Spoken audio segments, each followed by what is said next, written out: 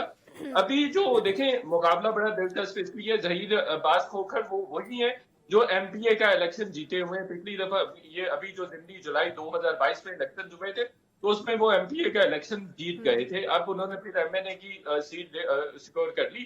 آپ کو یاد ہوگا یہاں پہ جمشید چیمہ نے بھی پیپر جمع کروائے تھے، کوئی ٹیکنیکل ان کا فالٹ آ گیا تھا اور پھر وڈرا کر لیا تھا، اور اس کے بعد پھر شائستہ پرویز صاحبہ جی. تو یہاں پر بہرحال پیپلز پارٹی کو ووٹ ہے. پھر یہاں پہ کیمپیننگ بڑی بھرپور ہو رہی ہے، بڑی میسو ہو رہی ہے. آپ باقی جماعتوں سے اگر موازنہ بھی کریں تو پیپلز پارٹی واحد ایسی جماعت ہے جو پچھلے 2 مہینے سے مسلسل کیمپیننگ کر رہی ہے. نون لیگ کا سلسلہ الگ ہے، اس کی میں ریزن آپ کو بتا دیتا ہوں کہ نون لیگ کیوں نہیں آ رہی ہے اس طرح سے، کیمپیننگ کیوں نہیں کر رہی، انتھوزیاسٹکلی چیزیں نہیں کر رہی. اس کی 2-3 ریزنز ہیں سلما. ایک تو بنیادی طور پر نون لیگ کا اسی طرح سے رہا ہے، باڈی بلڈ اپ رہا ہے، یا جو پولیٹیکل بلڈ اپ ہے اسی طرح سے رہا ہے. وہ کچھ خاص چیزوں پہ، کچھ خاص انڈیکیٹرز پہ جاتے ہیں. ابھی جیسے وہ سرویز پہ گئے ہوئے، سرویز انہوں نے پرائیویٹ فرمز سے بھی کروائے ہوئے. خبر دے رہا ہوں کہ انہوں نے جو انٹیلیجنس ایجنسیز وغیرہ ہیں ان سے بھی سرویز کروائے ہوئے ہیں. اچھا. تو ان کے سرویز کے مطابق بھی ہاں وہ جو بھی انہوں نے یہ ٹکٹس کے حوالے سے فیصلے کیے ہیں یہ پرائیویٹ فارمز اور مختلف ایجنسیز کے سرویز کو لے کر اس کے بعد انہوں نے ڈیسیژن میکنگ کی ہے. تو ان کے پاس ایک طرح سے بڑا ایک مٹیریل موجود ہے. اور اس نہیں ڈیٹا جو کے اکارڈنگ کیا انتخابی نون لیگ کی پاپولیرٹی موجود ہے اس لیے وہ فردر محنت نہیں کر رہے؟ جی ایسا ہی ہے، ایسا ہی ہے. ان سرویز کے مطابق نون لیگ بیٹر پوزیشن میں ہے. پھر میں آپ کو بتا رہا تھا کہ جو نون لیگ کا ڈی این اے ہے وہ ہمیشہ سے ایسے ہے، وہ سرویز پہ جاتے ہیں، وہ پرفارمنس پہ جاتے ہیں، پھر ان کو تھوڑا گراؤنڈ ریالٹیز کو بھی پالیٹکس کی سمجھتے ہیں. ان کو پتا ہے کہ فیکشنزم کیا ہوتا ہے، مختلف کانسٹیٹوئنسیز میں مختلف جو فیکٹرز ہوتے ہیں وہ کس طرح سے پلے آؤٹ کرتے ہیں. تو وہ ابھی جو ان کا ایک اسکل سیٹ ہوتا ہے الیکشنز کے لیے وہ ایک طرح سے پورا ہے. تو اس لیے دے سیم ویری سیٹسفائیڈ، اور ان کو پتا ہے کہ ہم کسی نہ کسی طرح سے سیکیور کر لیں گے. میں نے 1-2 آرٹیکلز بھی لکھے ہیں. مجھے پھر بھی ڈاؤٹ ہے کہ جس طرح سے وہ کر رہے ہیں کہ شاید ہم 2/3 میجورٹی لے جائیں گے، لیکن مجھے ان کی سمپل میجورٹی ابھی نظر نہیں آ رہی. ٹھیک ہے. ویسے سمپل میجورٹی کی بات شہباز شریف صاحب نے بھی اپنے انٹرویو میں کی تھی. میں حیران تھی کہ کل تک یہ 2/3 اکثریت کی باتیں کرتے تھے، آج یہ خود ہی کہہ رہے ہیں کہ ہمیں سادہ اکثریت مل جائے گی. اینی ویز کیونکہ ہم نے نون لیگ پہ زیادہ بات کر لی ہے، عباسی صاحب میں چاہوں گی کہ آپ اس پہ کامنٹ کریں. کراچی میں آج MQM کا بھی جلسہ تھا، حافظ نعیم نے بھی پریس کانفرنس کی. ایک زمانے میں بڑی اسٹرانگ رہی ہے جماعت اسلامی کراچی کے اندر. آئندہ کراچی کس کا ہوگا؟ جب بھی سینٹرل کے اندر حکومت کسی اور کی ہوئی ہے اور کراچی کے اوپر کسی اور کا راج رہا ہے تو ہمیشہ ہم نے اختیارات کی کھینچا تانی دیکھی ہے، بلدیہ کے مسائل دیکھے ہیں. وسیم اختر جب میئر تھے کہتے تھے میں ایک جھاڑو خریدنے کا اختیار بھی نہیں رکھتا. تو پھر ایسے میئر کا آپ نے کیا کرنا ہے؟ دیکھتے ہیں، ایک تو آپ کا سوال اور دوسرا جو پنجاب میں پیپلز پارٹی کا ریوائول ہے اس پہ بات ہو رہی ہے. میں بات کرنا چاہوں گا، میتلا صاحب نے بالکل درست فرمایا کہ PMLN نے بہت سے سرویز کروائے اور جو اداروں کی انہوں نے بات کی اس میں پنجاب گورنمنٹ نے ان کو وہ رپورٹس دیں جس میں ان کو یہ بتایا گیا کہ جب تک بلے کا نشان تھا اس وقت تک وہ رپورٹس بہت زیادہ کچھ اچھی نہیں تھی نون لیگ کے لیے، اور اس میں انہیں بتایا گیا تھا کہ آپ کی پاپولیرٹی کم ہے. لیکن کیونکہ اب PTI کے پاس بلے کا نشان نہیں ہے، ان کے کچھ بالٹی، کچھ گملے، پتہ نہیں کیا کیا نشان لے کر وہ گھوم رہے ہیں، چمٹے، جوتے. یس. لیکن اس کے باوجود آلدو کہ ان کے بہت سے جگہوں پہ دفاتر کے بھی ایشوز ہیں، لیکن اس کے باوجود وہ کیمپین کر رہے ہیں اپنی، اور ان کی کیمپینز چل رہی ہیں جس کی وجہ سے نون لیگ کو بہت سے حلقوں میں مسائل کا سامنا ہے. بات ہے لاہور کی. لاہور میں اس وقت جو اہم شخصیات جن حلقوں میں الیکشن لڑ رہی ہیں اس میں یہ فیصلہ کیا گیا ہے کہ وہ ہر صورت جیتنے ہیں، اور اسی میں جس طرح نون لیگ کی ٹاپ لیول کی قیادت جو ہے وہ وہاں سے فیصلہ کر چکی ہے کہ ہم نے ہر صورت جیتنا ہے. اسی طرح بلاول بھٹو زرداری بھی یہ کہہ چکے ہیں کہ انہوں نے ہر صورت لاہور کے اس حلقے سے جیتنا ہے جس سے وہ کانٹیسٹ کر رہے ہیں، لہٰذا وہ ایٹ اینی کاسٹ جیتنے کی کوشش بھی کر رہے ہیں, وہ مالی طور کے اوپر بھی تمام وسائل خرچ کر رہے ہیں اور ہر طرح سے کوشش کر رہے ہیں کہ وہ یہ حلقہ جیتیں. لہٰذا دوسری اہم بات یہ ہے کہ پیپلز پارٹی ریوائول کی کوشش بھی کر رہی ہے اور بہت حد تک انہیں اب بہت پازیٹیو سگنلز ملے ہیں کہ ان کی ریوائول ہو سکتی ہے. لاہور میں اگر وہ یہ سیٹ بھی جیت جاتے ہیں تو اس کا ایفیکٹ بھی آئے گا. دوسری بات یہ ہے کہ جس طرح اب وہ جلسوں کا ایک سیریز آف جلساز کر رہے ہیں, پنڈی کے لیاقت باغ میں بھی انہوں نے اپلیکیشن دے دی ہے پنڈی انتظامیہ کو کہ 28 جنوری کو وہ پنڈی کے لیاقت باغ میں جلسہ کرنے جا رہے ہیں. وہ بھی ایک میسو جلسہ ہوگا, اس کے اوپر بھی ان کی بہت زیادہ ورکنگ ہے. اب بات یہ ہے کہ پیپلز پارٹی اور نون لیگ, اب ان دونوں میں بہت سخت ٹائی ہے کیونکہ پی ٹی آئی کے پاس بلے کا نشان نہیں, اور اس کی وجہ سے لگتا یہ ہے کہ مقابلہ جو ہے وہ پیپلز پارٹی اور نون لیگ میں ہی ہوگا, جس طرح جو پارٹی لیول کے اوپر ہے. اب جو کراچی کی آپ نے بات کی ہے اس میں بظاہر یہ لگتا ہے کہ ایک مرتبہ پھر ریوائول ہونے جا رہا ہے ایم کیو ایم کا. ایم کیو ایم پوری قوت کے ساتھ واپس آ رہی ہے, ان کو وہ تمام دفاتر کھولنے کی اجازت دے دی گئی, وہ تمام پابندیاں جو ان پر پہلے تھی یا ان کو لیول پلینگ فیلڈ نہیں ملتی تھی, اب انہیں بھی وہ اچھی فیلڈ ملنا شروع ہو گئی ہے. لہٰذا آپ ایم کیو ایم کو اسٹرانگ پوزیشن میں دیکھ رہے ہیں کراچی کے اندر. ایبسولوٹلی وہاں پر ان کی بہت اچھی پوزیشن ہے. شاہد صاحب کچھ ایڈ کرنا چاہ رہے ہیں؟ جی شاہد صاحب. میں یہ ایڈ کرنا چاہ رہا تھا کہ یہ جو 127 یہاں سے بلاول جیت بھی سکتے ہیں, اور روایتی طور پر جو ساؤتھ پنجاب کی بات کی گئی, جو ڈاکٹر فاروق سلیم صاحب نے, میں پوائنٹ مس کر گیا تھا, روایتی طور پر پیپلز پارٹی ساؤتھ پنجاب میں بہت زیادہ پاپولر رہی ہے اور اس کا ووٹ بینک ہے بھی صحیح.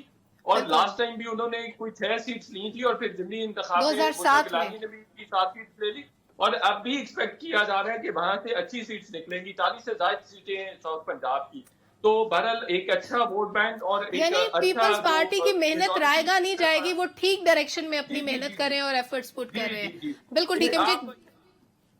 اگر جنوبی پنجاب محاذ نہ بنتا تو پھر بھی اس صورت میں بھی, جو کہ پی ٹی آئی کو فائدہ پہنچانے کے لیے بنایا گیا تھا, اس صورت میں بھی پی ایم ایل این اور پیپلز پارٹی کو زیادہ سیٹس مل سکتی تھی, لیکن وہ چونکہ بنا دیا گیا اور پھر ڈائیورٹ کر دی گئی. یہ ویسے بڑا سرپرائز ہوگا شاہد صاحب اگر پیپلز پارٹی پنجاب سے چل جاتی ہے. کچھ سیٹوں پہ استحکام پارٹی کے ساتھ نون لیگ نے ایڈجسٹمنٹ کر لی, اور 51 سیٹیں ایسی ہیں جس پہ نون لیگ نے اپنے کینڈیڈیٹ ہی کھڑے نہیں کیے. اس کے بعد میرا خیال ہے شہباز شریف صاحب کی امیدیں ٹھیک ہی ہیں کہ وہ سادہ اکثریتی شاید لے پائیں گے, اور شاید اس سے بھی کام مشکل ہو جائے. ایک چھوٹے سے بریک کی طرف بڑھنا ہے, بریک سے واپس آئیں گے, مہنگائی کی بات کریں گے, ہمارے ساتھ رہیے. ویلکم بیک ناظرین. بجٹ خسارے کو پورا کرنے کے لیے ریونیو اہداف پورے نہ ہونے کی وجہ سے بہت زیادہ ٹیکسز امپوز کیے جا رہے ہیں جو عام آدمی کی جیب سے جائیں گے. ڈاکٹر صاحب, سب سے پہلے تو تھوڑا سا ایک عام آدمی کے لیے الیبوریٹ کر دیں کہ پاکستان میں ہی مہنگائی زیادہ کیوں ہو رہی ہے. دیکھیے, میں دیکھ رہا تھا ہمسایہ ملک انڈیا میں جو مہنگائی کی شرح ہے وہ 5% کی ہے, بنگلہ دیش میں 9% ہے. ہمارے ہاں 30-35 پہ چلی جاتی ہے. خوراک کی مہنگائی کو پکڑ لیں تو وہ 40-45% پہ بیٹھی ہوئی ہے. تو کوئی تو وجہ ہوگی کہ وہاں پہ مہنگائی کم ہے, ہمارے ہاں مہنگائی زیادہ ہے. ابھی بریک میں ہم بات کر رہے تھے اپنے گیس کے بلوں کی. حکومتی اعداد و شمار جو پرسوں چھپے ہیں وہ یہ کہتے ہیں کہ سال بھر میں گیس کی قیمت میں 1100% اضافہ ہوا. 100% نہیں, 1100% اضافہ ہوا. اسی طرح ٹماٹر کی قیمت میں 183% ہے. آٹا ہر کوئی 65% اضافہ ہو گیا. اب مجھے بتائیں کہ آپ کی تنخواہیں تو 8-10% بڑھی ہیں یا نہیں بڑھی, تو آٹے کی قیمت 65% بڑھ گئی ہے. چینی 60%. آپ چینی کھا رہے ہیں اپنا گلا صاف کرنے کے لیے, 60% لوگوں کو چائے میں ڈالنے کے نہیں مل رہی, اور سلما کھا رہی ہے اپنا گلا. مجھے کھانسی آتی ہے, میں بولوں گی کیسے, یہ دیکھیں اتنا تو کرنا پڑے گا ڈاکٹر صاحب. تو کوئی بینگن لے آیا کریں, کوئی ایسی نشانی ہے. بینگن سے گلا صاف نہیں ہوتا, لیکن مہنگائی ہے بہت. اب دیکھیے, ایک انور صاحب, پاکستان میں جو مہنگائی ہے اس کی وجہ سیاسی ہے, معاشی نہیں ہے. باقی جگہ معاشی معاملہ سمجھا جاتا ہے, یہ ایکچولی سیاسی معاملہ ہے. اور یہ میں اس لیے کہہ رہا ہوں کہ جون کے مہینے میں جب ہمارا فائنانس منسٹر صاحب کھڑے ہوتے ہیں اسمبلی میں اور وہ اعلان کرتے ہیں کہ اس سال ہمارا 8,000 ارب کا خسارہ ہوگا, جب انہوں نے اعلان کر دیا تو پھر آپ نے نوٹ چھاپنے ہیں. جب نوٹ چھاپنے ہیں تو پھر مہنگائی ہوگی. تو نوٹ چھاپنا تو سیاسی فیصلہ ہے. اگر نوٹ چھاپنا سیاسی فیصلہ ہے تو مہنگائی بھی سیاسی نتیجہ نکلا اس کا. اب دیکھیے کہ 4,000 ارب کی, جس کو ہم کہتے ہیں کرنسی ان سرکولیشن, آج سے 5 سال پہلے پورے پاکستان کے اندر 4,000 ارب کے نوٹ گردش کر رہے تھے. آج 10,000 ہے. آپ نے 4,000 ارب سے 10,000 ارب 6,000 اضافی نوٹ چھاپ دیے ہیں 6,000 ارب کے, تو مہنگائی کیوں نہیں ہوگی؟ یعنی پولیٹیکل انکمپیٹنس کا خمیازہ ہم لوگ بھگت رہے ہیں. بالکل, اس کو آپ معاشی نہ سمجھیے کہ یہ معاشی وجہ سے ہے. کبھی کہتے ہیں کہ جی امپورٹڈ مہنگائی ہے, کہ ملک دنیا کے باہر سے مہنگائی پاکستان میں امپورٹ ہو رہی ہے. یہ سب ہمارا سیاسی معاملہ ہے, کیونکہ آپ نے نوٹ چھاپنے ہیں, آپ نوٹ چھاپنا بند کر دیں, یہ مہنگائی جو ہے وہی آ جائے گی جو بنگلہ دیش میں ہے, جو انڈیا میں. ٹھیک ہے شاید صاحب, ویسے ہم نے دیکھا نگران حکومت کے دوران جتنے بھی اقدامات ہوئے معاشی طور پر ان کے ثمرات ہمیں دیکھنے کو ملے. کچھ نہ کچھ اشیاء خورونوش کی قیمتیں نیچے آئیں, ڈالر پرائس کنٹرول ہوئی, معاشی طور پہ ہم نے کمپیریٹیولی بہتری دیکھی ہماری جو منتخب حکومتیں ہوتی ہیں ان کے مقابلے میں. ابھی آئندہ حکومت آنے والی ہے, 15 فروری سے کہہ رہے ہیں کہ گیس کی قیمتیں بڑھانے کا اعلان ہوگا, جو پہلے سے 1100% بڑھ چکی ہیں, اور 8 فروری کو الیکشن ہو جائے گا اور اس کے بعد گورنمنٹ فارم ہو رہی ہوگی. آنے والی گورنمنٹ کے لیے یہ اضافی ٹیکسز کا بوجھ کتنا بڑا چیلنج ہوگا, اور گورنمنٹ پھر کیسے عوام کو سبسڈی یا ریلیف دے گی؟ دیکھیے, یہ میرا فیوریٹ ٹاپک ہے. میں نے اور ڈاکٹر فاروق سلیم صاحب نے اس پہ بڑے سارے شوز بھی کیے ہوئے ہیں. میں نیوز 1 پہ جب شو کنڈکٹ کر رہا تھا تب کی بات میں کر رہا ہوں. دیکھیے, جو 1100% انکریز گیس کی بات کی گئی, یہ انٹرم گورنمنٹ نے کی ہے, یہ اوور دی ایئر نہیں ہوا ہے. یعنی 172% آلموسٹ تھا پر منتھ یہ جو انکریز تھا, اور یہ میڈنس ہے, عوام نہیں دے سکتی. اور جو ابھی انکریز بھی کرنے جا رہے ہیں وہ 216 بلین روپیز ہے اینولی, اس کا 216 ارب روپے کا امپیکٹ آ رہا ہے.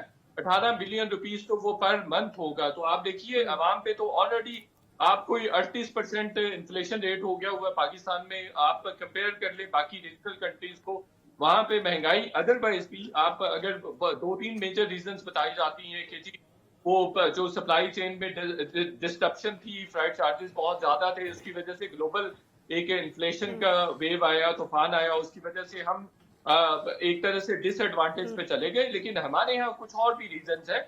لیکن اگر آپ گلوبل امپیکٹ کی بات کریں تو وہ ریجنل کنٹریز میں ایسے نظر نہیں آتے.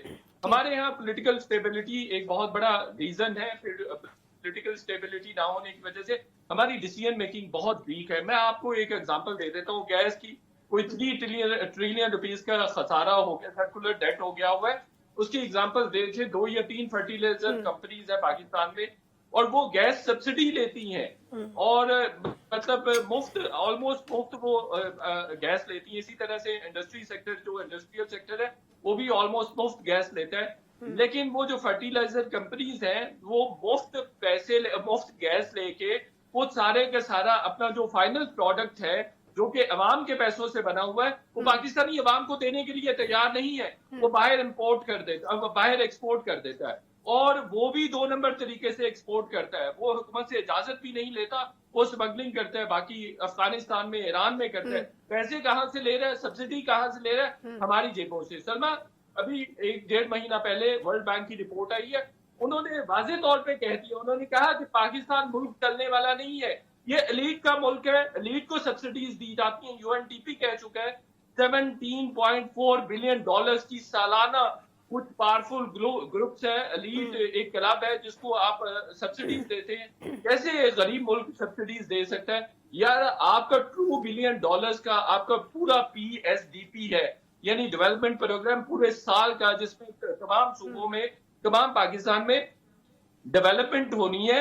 اس میں آپ کوئی 10 گنا زیادہ سبسڈیز دے رہے ہیں مختلف سیکٹرز کو. اب انفارچونیٹ یہ ہے کہ پاکستان کا جو ایک بزنس ماڈل ہے یا ادروائز جو اسٹیٹ کرافٹ کا ماڈل ہے وہ فلاڈ ہے, وہ بنا ہی ایلیٹ کے لیے. یعنی یہاں بھی پولیٹیکل انکمپیٹنس کی بات آتی ہے کہ ظاہر ہے سبسڈی کس کو دینی ہے یہ سوچنا گورنمنٹ کا کام ہوتا ہے, اور گورنمنٹس وہ سوچ نہیں پاتی, اور اگر سوچ لیتی ہیں تو ان کو امپلیمنٹ کرنے کے لیے وہ طریقہ نہیں آتا. عامر عباسی صاحب, اگر یہ ملک ایلیٹ کا ہے تو غریب آدمی کیا زہر کھا لے؟ اس ملک میں غریبوں کو جینے کا کوئی حق نہیں ہے. اگر یہ 18 ارب کے اضافی بوجھ آئیں گے پر منتھ, تو ایک عام آدمی کیسے سروائیو کرے گا؟ آج اگر ایک گارڈ کی تنخواہ 18,000 روپے ہے, وہ مکان کا کرایہ کہاں سے دے گا, وہ بچوں کو کہاں سے پڑھائے گا؟ اور پھر ہم کہتے ہیں کہ ہماری آنے والی نسلیں پڑھی لکھی ہوں, ان کی تعلیم کا بندوبست کہاں سے ہوگا؟ ریاست کی ذمہ داری ہے, ریاست تو اس ذمہ داری سے بری ذمہ ہو چکی ہے کب کی.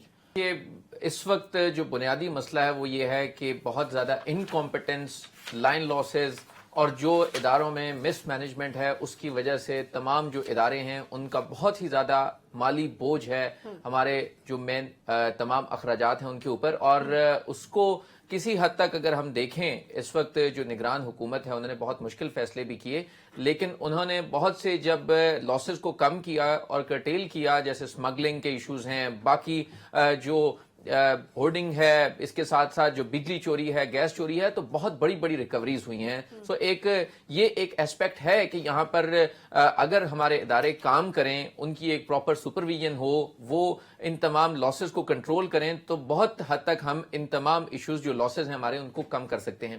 غریب کی آپ نے بات کی، غریب کا تو بیڑا غرق ہو گیا ہے. تمام جو لوگ ہیں بہت برے حالات میں ہیں. کسی کے پاس پیسے نہیں ہیں کہ وہ بل دے سکے، کسی کے پاس پیسے نہیں ہیں کہ وہ دوائی خرید سکے، کسی کے پاس پیسے نہیں ہیں کہ وہ اپنے بچوں کو اسکول بھیج سکے. آج میں آپ کو بتاؤں، کل رپورٹ آنے جا رہی ہے فیڈرل گورنمنٹ جو ایجوکیشن منسٹری ہے وہ دینے جا رہی ہے آؤٹ آف اسکول چلڈرن کی، اور یہ ملک کس طرف جا رہا ہے کہ 2.5 کروڑ بچے اس ملک کے جو اسکول ہی نہیں جاتے، ایجوکیشن افورڈ ہی نہیں کر سکتے، ایجوکیشن افورڈ نہیں کر سکتے، اور ان کے لیے جو اسٹیٹ کی رسپانسبلٹی ہے ان کو ایجوکیٹ کرنا، وہ اسٹیٹ فیل ہو چکی ہے، کیونکہ 2.5 کروڑ بچے اس وقت آؤٹ آف اسکول ہیں، اور ان کے لیے نہ کوئی سوچ رہا ہے، نہ اسٹیٹ کو انٹرسٹ ہے کہ وہ ہمارے لیے فیوچر میں کتنا بڑا ڈیزاسٹر ہو سکتا ہے کہ 2.5 کروڑ بچے جو ہے وہ اسکول نہیں جا رہے، ان کی نہ کوئی ان کی کاؤنسلنگ ہو رہی ہے، نہ ان کی کوئی تعلیم ہے، نہ تربیت ہے.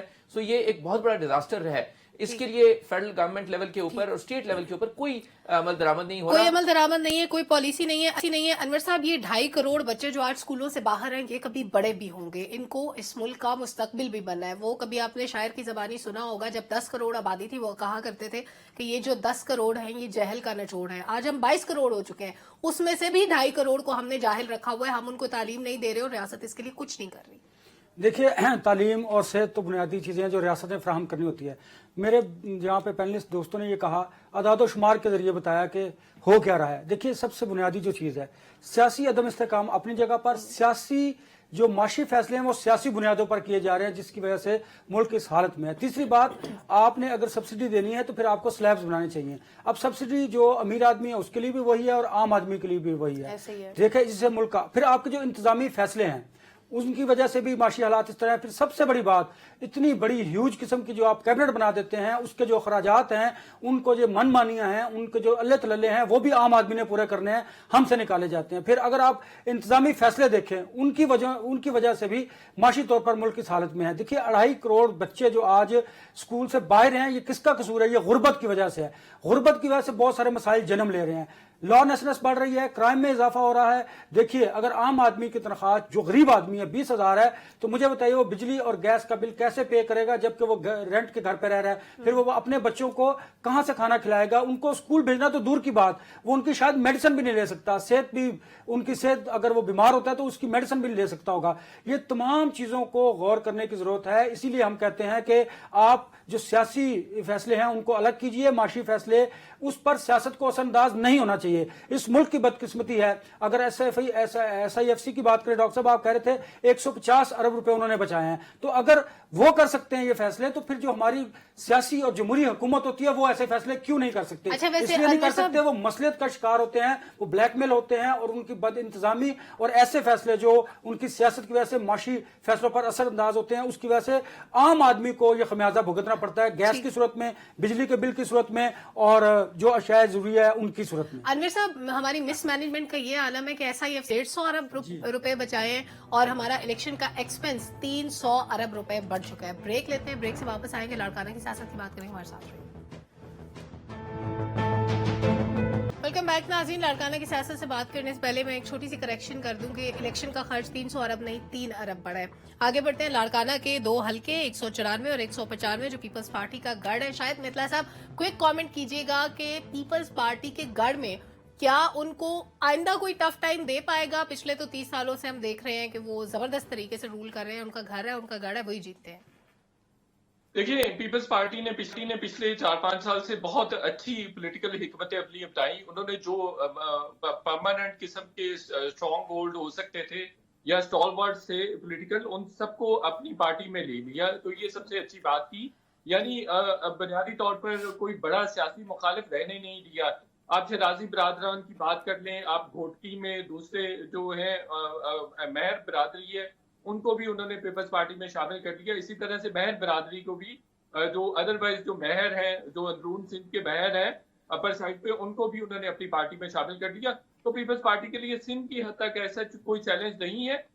لاڑکانہ میں جو NA-194 تھا, جو آپ پہلے بھی ہم نے بات کی, اس سے پہلے بھی جو پنجاب کے چیلنج کی جو بلاول بھٹو صاحب نے چیلنج بھی کیا, تو احسن اقبال صاحب نے بھی ان کو کہا ہے کہ آپ لاڑکانہ کی حالت دادوبال سے کمپیئر کر کے دیکھ لیں, اگر آپ بیٹر ہیں تو ہم آپ کو بالکل مان لیں گے کہ آپ کو وزیر اعظم بننا چاہیے. دوسری ایک اہم چیز خبر ہے کہ مسلسل وہ اپیرنٹلی نظر بھی آ رہا ہے کہ بلاول بھٹو زرداری صاحب وہ کرنے کی کوشش کرتے ہیں اسٹیبلشمنٹ کو. آصف علی زرداری صاحب نے بھی انٹرویوز میں مختلف آپشنز بھی دیے ہیں اسٹیبلشمنٹ کو, اور وہی بلاول بھٹو زرداری صاحب بھی آپشنز دے رہے ہیں کہ ہم انڈیپینڈنٹ کے ساتھ مل کے وزیر اعظم میجورٹی یہاں پہ کریٹ کر سکتے ہیں, بنا سکتے ہیں اور وزیر اعظم بن سکتے ہیں. لیکن بلاول بھٹو زرداری صاحب وزیر اعظم نہیں بن سکتے. اس کی ایک بہت بنیادی وجہ یہ ہے کہ پنجاب میں ان کے پاس ان کا ایسا کوئی میجورٹی نہیں ہے. یہ پنجاب گورنمنٹ بنانے کے لیے ضروری ہے. بے نظیر بھٹو بھی ہمیشہ کہا کرتی تھی کہ مجھے حکومت دی لیکن مجھے پنجاب نہیں ملا, اس کی وجہ سے میں نے بڑا نقصان اٹھایا. بالکل ٹھیک ہے. اچھا عباسی صاحب, لاڑکانہ پیپلز پارٹی کا گڑھ ہونے کے باوجود اگر آپ نے کبھی وزٹ کیا ہو, کوئی ماڈرن شہر نہیں بن سکا. وہاں کی 30 سالوں پہلے جو حالت تھی آج بھی ویسی ہے. وہاں پہ کوئی بہت جدید اسپتال, اسکول ایسا کچھ نہیں ہے, انفراسٹرکچر ویسا نہیں ہے. لوگ اب کیوں ٹرسٹ کریں گے بلاول پہ مزید؟ دیکھیے, پیپلز پارٹی کا بہت سائنٹیفکلی انٹیریئر سندھ کے اوپر مکمل طور پر قبضہ ہے پیپلز پارٹی کا, اور آنے والے شاید ہماری زندگی میں تو نہیں لگتا کہ شاید وہ قبضہ ختم ہو سکتا ہے, اور پیپلز پارٹی کا وہ جو رائٹ ہے, وہ جو ان کا وہاں پر ہولڈ ہے وہ برقرار ہی رہے گا. کیونکہ وہاں پر تھانہ, کچہری, تعلیم, صحت, اسکول, کالج, ہر جگہ کے اوپر پیپلز پارٹی کی نہ صرف وہاں کے لوکلز کو انہوں نے بھرتی کر رکھا ہے, وہاں پر تمام لوگوں کو انہوں نے اکوموڈیٹ کر رکھا ہے. وہاں پر آپ سر اٹھا کر چیلنج بھی نہیں کر سکتے, کینڈیڈیٹس بھی نہیں آ سکتے. بہت سے حلقوں میں ایسا بھی ہے کہ جہاں پر پیپلز پارٹی کے مخالف, میں کچھ لوگوں کو سن رہا تھا, انہوں نے تو ایون وہاں پر دھمکیاں دی کہ 8 فروری تو گزر جائے گا, 9 فروری کو ہم آپ کو بتائیں گے. اچھا, یہ بہت خطرناک بات ہے. یس, وہاں پر ایون ان کے کینڈیڈیٹ ہیں, انہوں نے یہ کہا کہ سب سیدھے ہو جائیں ورنہ 9 فروری کو ہم حساب کر لیں گے. تو اس طرح کی صورتحال میں وہاں پر کون جرأت کر سکتا ہے؟ ٹھیک ہے انور صاحب. دیکھیے, لاڑکانہ اور آپ نے جس حلقے کی بات کی, پاکستان پیپلز پارٹی نے سندھ میں تو اپنی جڑیں مضبوط کی ہوئی ہیں, اور یہ بات درست ہے. وہاں پر تھانہ اور کچہری کی جو سیاست ہے, اور دوسری بڑی بات وہاں پر جو فیڈرل لارڈز ہیں وہ کسی کو سر ہی نہیں اٹھانے دیتے. وہاں پر ترقیاتی کام تو اپنی جگہ پر رکھے جس کی بنیاد پر آپ کو ووٹ ملتا ہے, لیکن جاگیرداری نظام نے وہاں کے لوگوں کو محکوم ہی رکھا ہے. وہاں پر نہ تو لوگوں کو اس طرح تعلیم فراہم کی جا رہی ہے, نہ بنیادی صحت کی سہولتیں دی جا رہی ہیں, اس لیے کہ وہ لوگ اگر تعلیم حاصل کریں گے تو ڈیفینیٹلی پھر وہ الیکشن کی طرف بھی آئیں گے اور جو جاگیردار ہیں ان کے سامنے کھڑے ہوں گے. ایک ماروثی سیاست کی وجہ سے وہاں پر پیپلز پارٹی کو کسی قسم کا کوئی پرابلم نہیں ہے, نہ کوئی خطرہ ہے. دیکھیے سلما, اگر انہیں کوئی خطرہ ہوتا تو پھر وہ اپنا گھر چھوڑ کر لاہور میں مسلم نون کو ان کے گھر جا کر ان کو چیلنج نہ کرتے. اب وہ کوشش یہ کر رہے ہیں کہ سندھ سے نکل کر باقی جگہوں پر اپنی جو پوزیشن ہے وہ مضبوط کریں. آپ نے دیکھا ہوگا کہ بلوچستان اور اس کے ساتھ ساتھ بلوچستان میں آصف علی زرداری صاحب بڑی کوشش کر رہے ہیں, اور پنجاب میں آپ نے دیکھا کہ بلاول بھٹو زرداری جو ہیں وہ کافی کوشش کر رہے ہیں کہ مل کے کافی اسٹرانگ پوزیشن کرنے کی کوشش کی اپنی. ڈاکٹر صاحب, کون جیتے گا لاڑکانہ میں؟ میں سلما یہ بتا سکتا ہوں کہ کون ہارے گا. کون ہارے گا؟ 18 لاکھ جو رہائشی ہیں لاڑکانہ کے, لاڑکانہ ڈسٹرکٹ کے, وہ سارے کے سارے ہاریں گے. دیکھیے, اس وقت 18 لاکھ میں سے 10 لاکھ ایسے ہیں جو شرح غربت سے نیچے رہ رہے ہیں, آلریڈی شرح غربت سے نیچے رہ رہے ہیں. دیکھیے, یہ وہ اس شہر کی ہم بات کر رہے ہیں جو ہمسایہ شہر ہے موہنجو دارو اور ہڑپا کا. 4,500 سال پرانا یہ شہر ہے, اور جو 1000 سال پہلے یہاں پہ لوگ کیا کرتے تھے آج بھی وہی کر رہے ہیں. آپ لاڑکانہ گئی ہیں, میں لاڑکانہ گیا ہوں, یقین جانیے ابھی بھی گندم اگاتے ہیں, گنا اگاتے ہیں, چاول اگاتے ہیں, نوکریاں ہیں نہیں. 90 سے 95% لوگ جو ہیں وہ انفارمل سیکٹر میں ہیں, تنخواہیں وہاں پہ ملتی نہیں ہیں, غربت کی شرح میں نے آپ کو بتا دی. تو یہاں پہ ہولڈ کیسے رکھا ہوا ہے؟ لوگوں کو اپنی حالت خود بدلنے کے لیے سوچنا ہوگا. دے ہیو ٹو ڈیمانڈ, جیسے میں اس دن کہہ رہا تھا, جب تک وہ تبدیلی ڈیمانڈ نہیں کریں گے لیڈر ان کو سپلائی نہیں کریں گے. تمام پینلسٹ کا بہت شکریہ. پبلک وقت ختم ہوا, اجازت دیجیے, اللہ حافظ.